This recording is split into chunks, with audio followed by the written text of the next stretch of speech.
15ই October ভোর রাত্রে ছিল আমাদের চন্দ্রশিলা ট্রেক। রাত তখন 4টে। মোবাইলের অ্যালার্মের দৌলতে ঘুমটা ভাঙার সাথে সাথেই চোখটা মেললাম, কিন্তু একই কাণ্ড, উলিকট পরে তার উপর ভারী কম্বল চাপিয়ে কাল রাতে শুয়েছি, কিন্তু তাও ঠান্ডায় আমার হাত পা অসাড়। কিছুতেই বাইরে বের করতে সাহস হয় না, এত ঠান্ডা। এরকম অবস্থায় পাশের দুজনকে ডাকতে তারা জানালো এই ঠান্ডায় আর তারা উঠতে রাজি নয়। আমার তো মাথায় বাজ, তবে কি চন্দ্রশিলা যাওয়া হবে না? ঘুরতে এসে ঘরে বসে থাকাটা আমার নীতির বাইরে। এদিকে ঘড়িতে তখন 4:15। তখন জোর করে সবাইকে তুলে 15 মিনিটের মধ্যে রেডি হয়ে গেলাম। 15ই অক্টোবর ভোর 4:30 নাগাদ আমরা বেরিয়ে পড়লাম চন্দ্রশিলার উদ্দেশ্যে। হাতে টর্চ নিয়ে ঠান্ডায় কাঁপতে কাঁপতে শুরু হলো পথ চলা। টেম্পারেচার যে 0 ডিগ্রির নিচে আছে তা বেশ বোঝা যাচ্ছিল। পথে পড়ে থাকার শিশির তখন জমে বড়।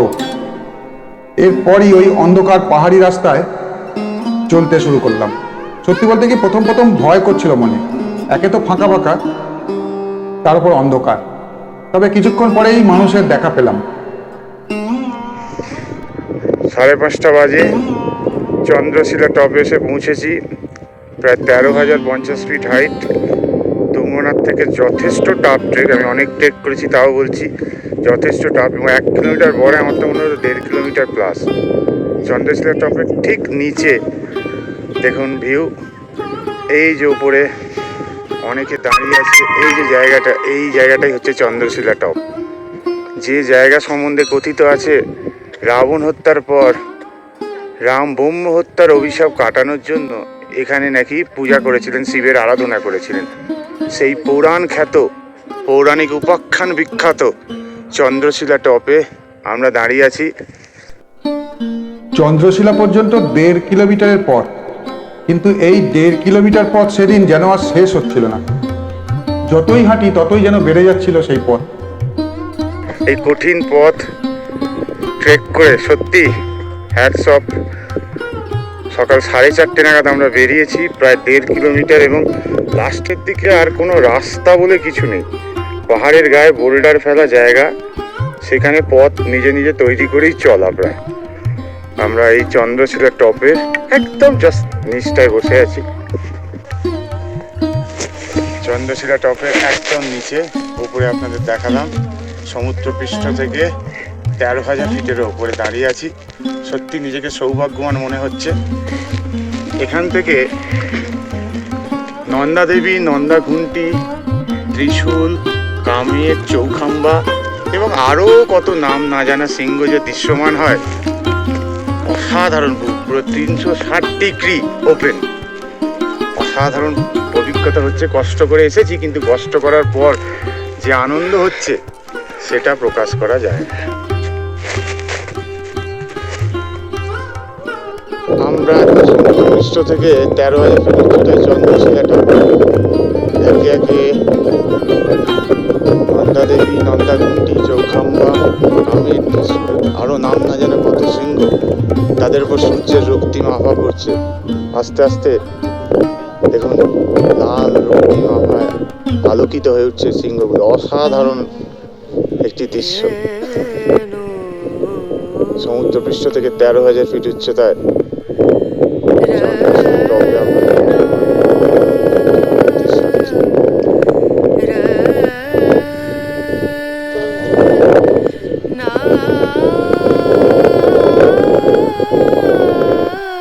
সূর্যোদয় দেখার জন্য তখন সকলের মধ্যে চলছে বেস্ট জায়গা খোঁজার পদ্ধতি।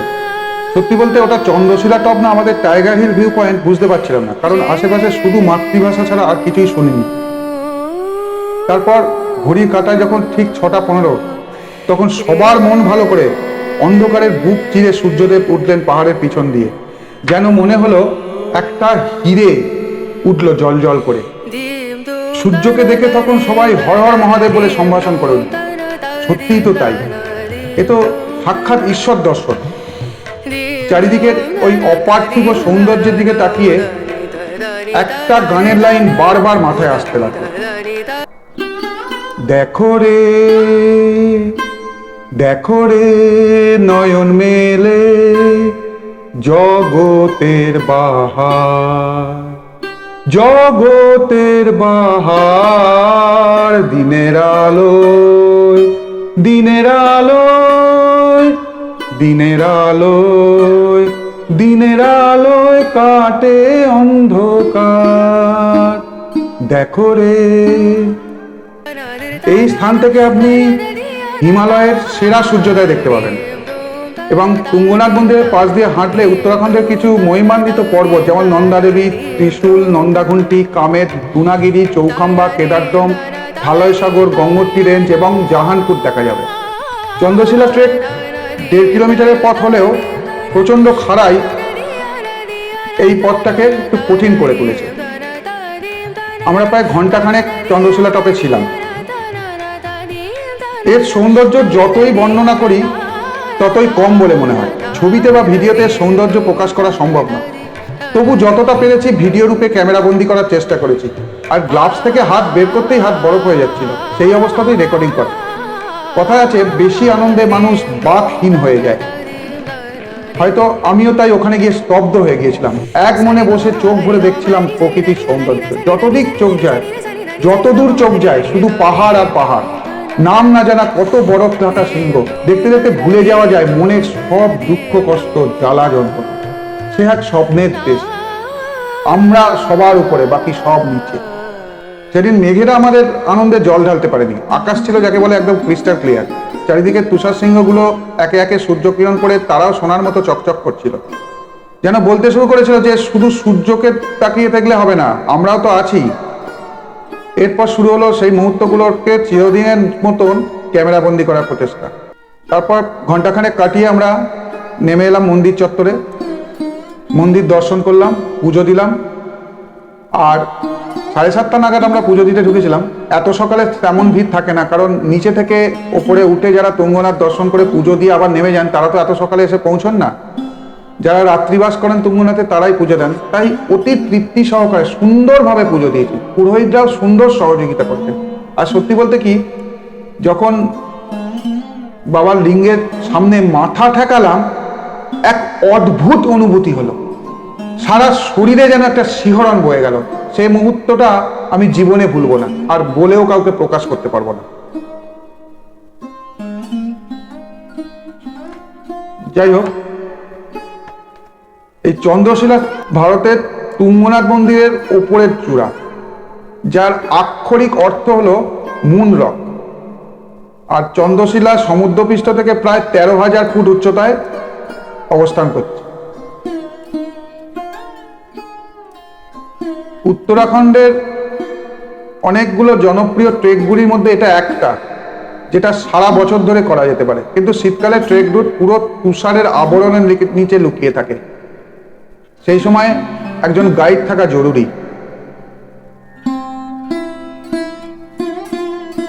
এই স্থানের সঙ্গে আবার বিভিন্ন কিংবদন্তি জড়িত। একটা কিংবদন্তি অনুসারে এখানেই রাক্ষস রাজা রাবণকে পরাজিত করার পর শ্রী রামচন্দ্র ধ্যান করেছিলেন। আবার আরেকটা কিংবদন্তি বলে যে চন্দ্র দেবতা চন্দ্র এখানে তপস্যায় সময় কাটিয়েছেন বা তপস্যা করেছিলেন। চন্দ্রশিলা ট্রেক রুট ক্লান্ত আত্মার জন্য একটি আশীর্বাদ, যারা শান্তি এবং প্রশান্তি খুঁজছেন। আপনি চন্দ্রশিলা টপে গিয়ে যে মন্দির মতো আছে সেখানে গিয়ে আধ্যাত্মিকতায় মুগ্ধ হতে পারে।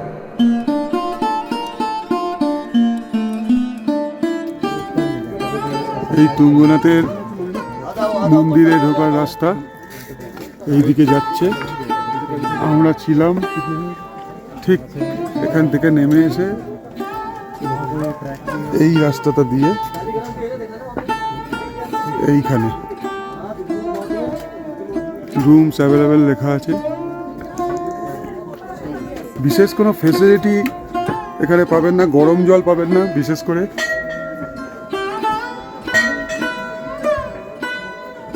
তবে এখানে খাওয়া দাওয়ার ব্যবস্থা আছে।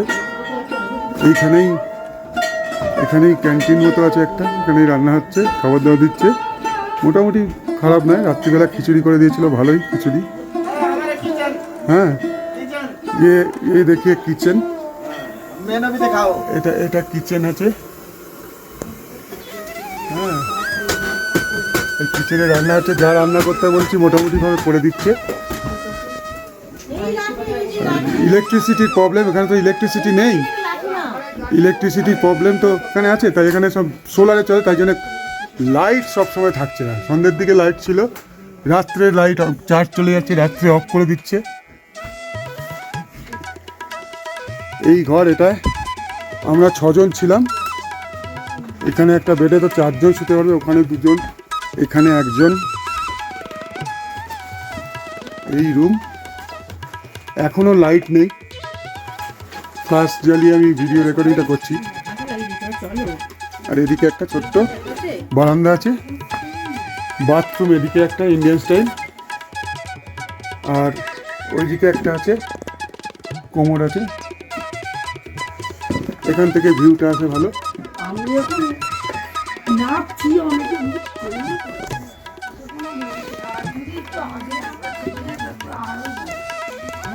ফেসিলিটি সব কিছু চাইলে পাবেন না, গরম জল পাবেন না, প্রথম কথা। পুজো দেওয়া শেষে কিছু টিফিন করে আমরা আবার চোপতার উদ্দেশ্যে নামতে শুরু করলাম। নামার সময় ওয়েদারটা একদম ক্রিস্টাল ক্লিয়ার পেয়েছিলাম। যাওয়ার সময় ভিডিও যারা দেখেছেন এইসব শৃঙ্গগুলো দেখা যাচ্ছিল না, কিন্তু আসার সময় পুরোপুরি পরিষ্কার আকাশ। তবে আপনারা যারা তুঙ্গনাথ আসবেন বা আসতে চান তাদের আমরা অনুরোধ করব, আমি চন্দ্রশিলা মিস করবেন না। চন্দ্রশিলা ট্রেকের পথটা কিছুটা চ্যালেঞ্জিং, তবে প্রকৃতি তার সৌন্দর্য দিয়ে সব কষ্ট ভুলিয়ে দেবে। একবার আপনি চূড়ায় পৌঁছে গেলে গড়ওয়াল হিমালয়ের এক মনোরম দৃশ্য আপনাকে স্বাগত জানাবে এবং বিশ্বের শীর্ষে দাঁড়ানোর অনুভূতিও পাবেন আপনি, যা কেবল বিস্ময়কর না, অভূতপূর্ব। একটা কথা মনে রাখবেন, চন্দ্রশিলা যদি ভোরবেলা সূর্যোদয় দেখতে যান তাহলে প্রত্যেকের হাতে যেন একটা করে টর্চ লাইট থাকে, না হলে অসুবিধায় পড়বেন। কিছু জায়গায় রাস্তা এত সরু যে পাশাপাশি হাঁটা যাবে না, সেইখানেই অন্ধকারে পথ চলতে গিয়ে পড়ে গেলে আঘাত পাওয়ার সম্ভাবনা আছে। তাই প্রত্যেকের হাতে একটা করে টর্চ লাইট রাখবেন। তবে খাদে পড়ে যাওয়ার ভয় নেই, রাস্তা সরু হলেও সেরকম রাস্তা নয়। আর আপনারা তুঙ্গনাথ চন্দ্রশিলা ট্যুর করার জন্য যদি গুগল ম্যাপে চোপতা উত্তরাখণ্ড লিখে সার্চ করেন তাহলে কিন্তু অন্য চোপতা দেখাবে, আর একটা চোপতা আছে উত্তরাখণ্ডে। তাই যাতে ভুল ডিরেকশনে না চলে যান তার জন্য তুঙ্গনাথ লিখে সার্চ করুন, তাহলে দেখবেন চোপতা পর্যন্ত মোটরেবল রোড বা গাড়ি করে যাওয়ার রাস্তা দেখাচ্ছে, তারপরে রাস্তাটা পায়ে হেঁটে রাস্তা অর্থাৎ ট্রেক রুট দেখাচ্ছে। আর শীতকালে তুঙ্গনাথ মন্দির বন্ধ থাকলেও ট্রেক রুট খোলা থাকে। তবে চোপতা থেকে তুঙ্গনাথ হয়ে চন্দ্রশিলা পুরো রাস্তাটাই 2 থেকে 4 ফুট বরফের আস্তরণে ঢাকা থাকে। বরফের ওপর দিয়েই ট্রেক করতে হয়। আবহাওয়া পরিষ্কার থাকলে ট্রেকে কোনো বাধা নেই, তবে আবহাওয়া খুব খারাপ থাকলে প্রশাসন থেকে ট্রেক রুট বন্ধ করে দেয়, যাতে কোনো দুর্ঘটনা না ঘটে। আর বরফের ওপর দিয়ে ট্রেক করতে উপযুক্ত জুতো কিন্তু চাই, না হলে হাঁটতে পারবেন না, পিছলে পড়ে যাবেন। এই বিষয়টা খেয়াল রাখবেন। ওই জুতো আপনারা চোপতা থেকেও পেতে পারেন, ভাড়ায় পেতে পারেন।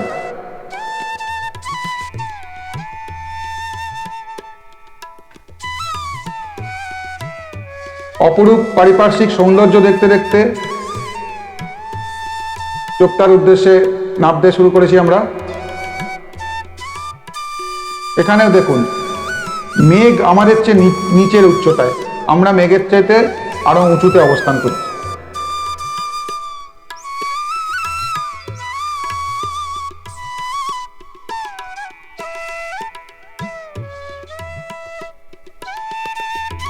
এ যেন এক স্বপ্নের দেশ, সত্যি।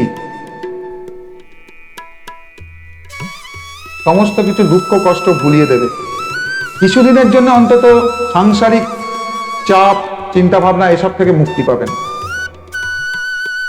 পাহাড়ের এই সৌন্দর্য দেখলে।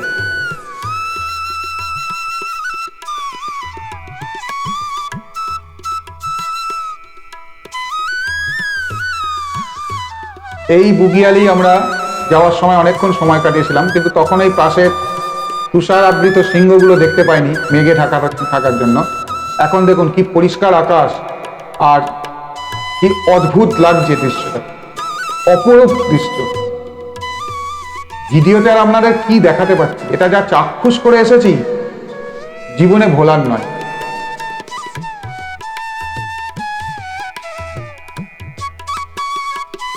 অপরূপ শোভা।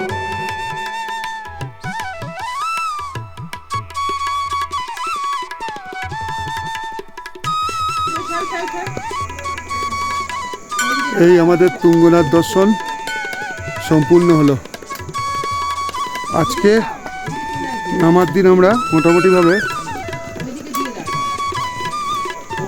9:25 স্টার্ট করেছিলাম, 12:10 নামলাম।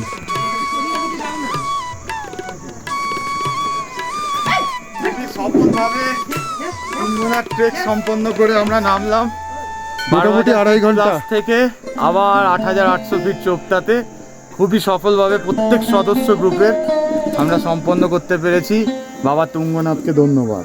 জয় জয় বাবা তুঙ্গনাথের জয়।